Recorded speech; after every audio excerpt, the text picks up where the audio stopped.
There are many ways to represent concentration, and today I will talk about comparing the concept of mass percentage and ppm. The percent by mass can be thought of in two ways.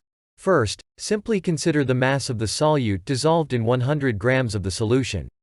Another way is to think of the solute ratio in solution multiplied by 100.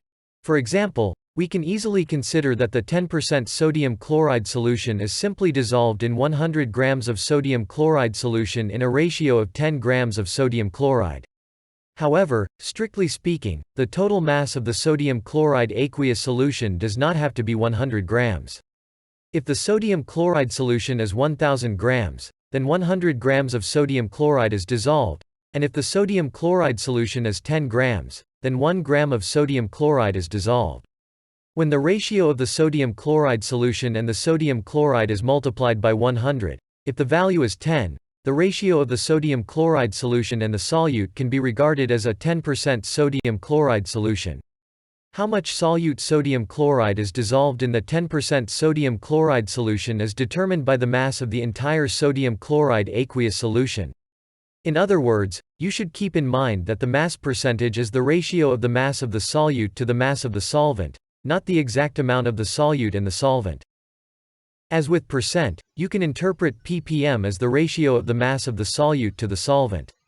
First, consider the mass of the solute dissolved in 1 million grams of solution. Second, think of it as the ratio of solute in solution multiplied by 1 million. However, it would be much better to multiply 0.001 grams of solute in 100 gram solution by 1 million than 100. Because in the case of low concentration, ppm expressed in natural numbers helps to understand more intuitively. Therefore, ppm is proper to express the concentration of trace components or impurities in air or water. You can apply ppm in various ways, considering the solution state and the component's properties.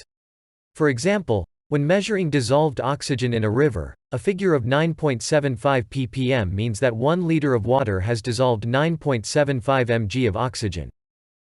To introduce this process in more detail, it is as follows.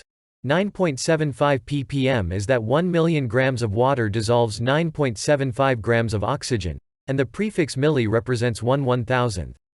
Then multiply the density of water by 1 gram per milliliter, change the unit to liter, and then offset the units against each other. Therefore, it becomes 9.75 mg per liter, and milligram per liter corresponds directly to ppm. When you express the concentration of CO2 in ppm, it is described as a number, not as mass or volume. For example, if the concentration of CO2 is 463 ppm, as shown in the figure, this means out of 1 million molecules of air, 463 are CO2. Thank you for watching the video until the end, and if the video was helpful, please subscribe, like, and hit the notification bell. This is the science class.